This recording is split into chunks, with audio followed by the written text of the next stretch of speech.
Hello learners, welcome to Unfold You, your favorite digital learning platform. I am Meenu Agarwal, your biology subject mentor और आज इस video में हम बात करेंगे हमारे अगले टॉपिक की जो है photoperiodism and vernalization. What is photoperiodism? Photoperiodism, as the name itself tells you, light, periodical effect of light, means कुछ प्लांट्स में ये देखने को मिलता है कि वो फ्लावरिंग को रिस्पॉन्ड करते हैं. They show flowering when they are exposed to a certain amount of light. ठीक है, जो कुछ अमाउंट ऑफ लाइट जो कोई प्लांट्स को चाहिए to show the effect of flowering. ठीक है, the length of the period required by the plants, length of the light required by the plants to show flowering, that is called as photoperiod. ठीक है, उसको हम क्या कहते हैं? Photoperiod. Now effect of photoperiods या फिर photoperiod क्या है? Duration of light hours. ठीक है, on the growth and development of the plant और flowering, it is called as photoperiodism.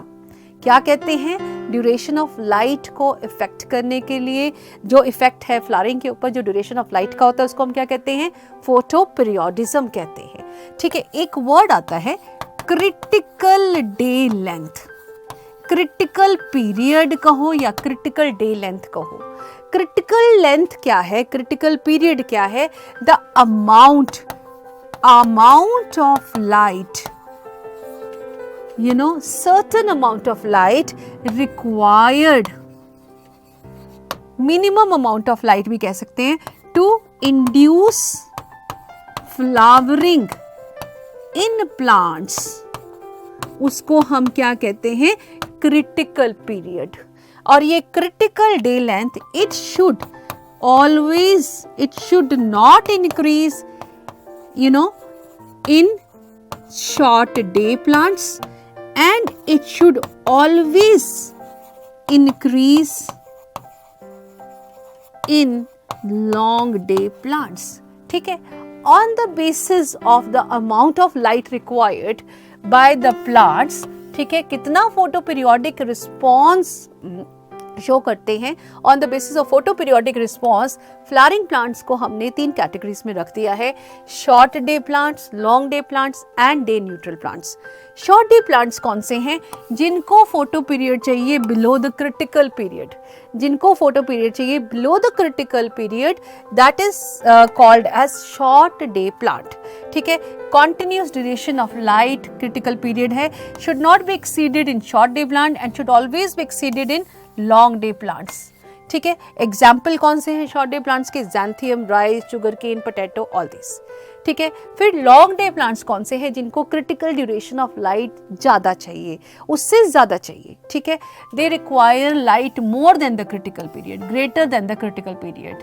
ठीक है, so they require long photo periods of light, they are called as long day plants. Example radish, barley and lettuce. ठीक है, फिर आ गए day neutral plants जो कि through out the year flowering produce करते हैं एंड दे लाइट का कोई इफेक्ट उनके ऊपर नहीं होता. For example bean, wild kidney, all this. ठीक है, अब आप ये देखो, डायग्राम की मदद से देख सकते हैं आप. इसमें ये है लॉन्ग डे प्लांट. अगर हम ये क्रिटिकल फोटो पीरियड, अगर हम क्रिटिकल फोटो पीरियड से ज़्यादा लाइट देंगे तो फ्लावरिंग होगी. अगर क्रिटिकल फोटो पीरियड से लाइट कम देंगे तो फ्लावरिंग नहीं होगी. क्लियर? इसी तरह से शॉर्ट डे प्लांट्स में देखिए, ये है क्रिटिकल फोटो पीरियड.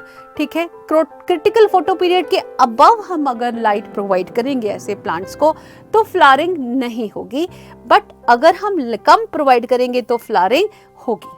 ठीक है, और डे न्यूट्रल प्लांट्स में always after maturity, after vegetative phase, they keep on flowering. There is no as such critical photo period required for them to produce the flowers. अब यहाँ पे देखो, critical night length, ये जो blue है ये night period को explain करता है और ये जो yellow है ये light period को explain करता है. अब आप देख रहे हो long day plants में ये जो light duration है ये ज़्यादा चाहिए to produce flowers, और ये नाइट प्लांट्स में ये नाइट ड्यूरेशन ज्यादा चाहिए to produce flower. Clear? So they require dark phase more as compare to light phase to produce flower. They are short day plants and they require light day period more as compared to dark phase. These are long day plants. I hope इतना clear हो गया होगा आपको, right. अब importance क्या है photo periodism की, क्या इम्पॉर्टेंस है, ठीक है।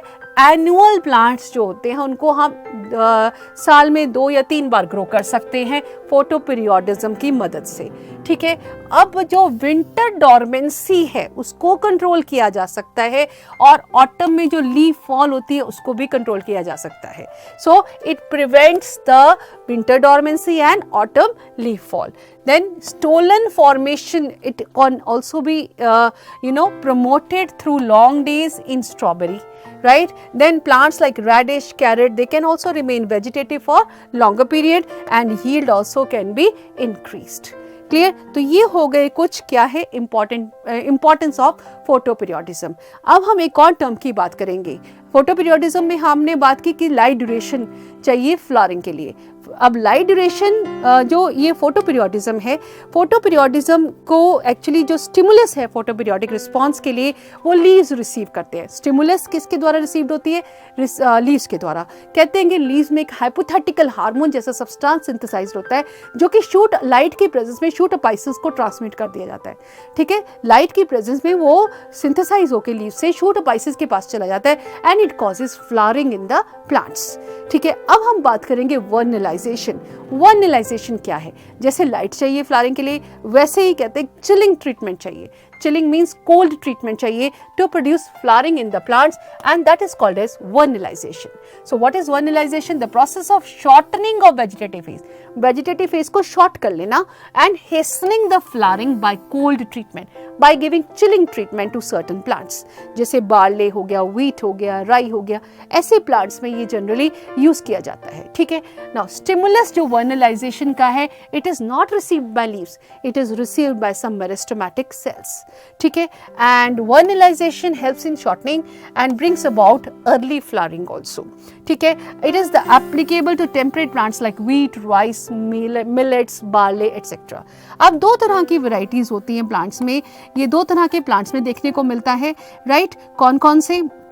एक हो गए you can say biennials, right. And 2 varieties, one is spring, जैसे ये बार्ले, राई एटसेट्रा, ये इनकी 2 varieties होती है। कुछ एक स्प्रिंग वेराइटीज होती हैं और कुछ ऑटम या विंटर वेराइटीज होती हैं। विंटर वेराइटीज हम इनको कह सकते हैं, ठीक है। जो स्प्रिंग वेराइटीज हैं उनको तो स्प्रिंग में ग्रो करके और उनकी जो फ्लावरिंग है before the growing period he complete हो जाती है, ठीक है। और जो ऑटम वेराइटीज हैं इनको ऑटम में ग्रो करना पड़ता है। They germinate, they flower and seedlings produce करते हैं ऑटम पीरियड में, और जो नेक्स्ट मिड समर में इनकी हार्वेस्टिंग हो जाती है, ठीक है। तो ये 2 तरह की वेराइटीज होगी, स्प्रिंग एंड ऑटम। नाउ ये लास्ट क्या है कि इसका जो हम बात कर रहे हैं कि इसकी फोटो पीरियोडिज्म वर्नलाइजेशन की। Vernalization it is applicable to temperate plants like wheat, rice, millets etcetera, ठीक है। अब ये जो वर्नलाइजेशन का फिनोमिनन है, कुछ प्लांट्स जैसे बार्ले हो गया, ठीक है, राई हो गया, इन प्लांट्स में 2 तरह की वैरायटीज देखने को मिलती हैं। कौन कौन सी? Spring varieties and winter varieties.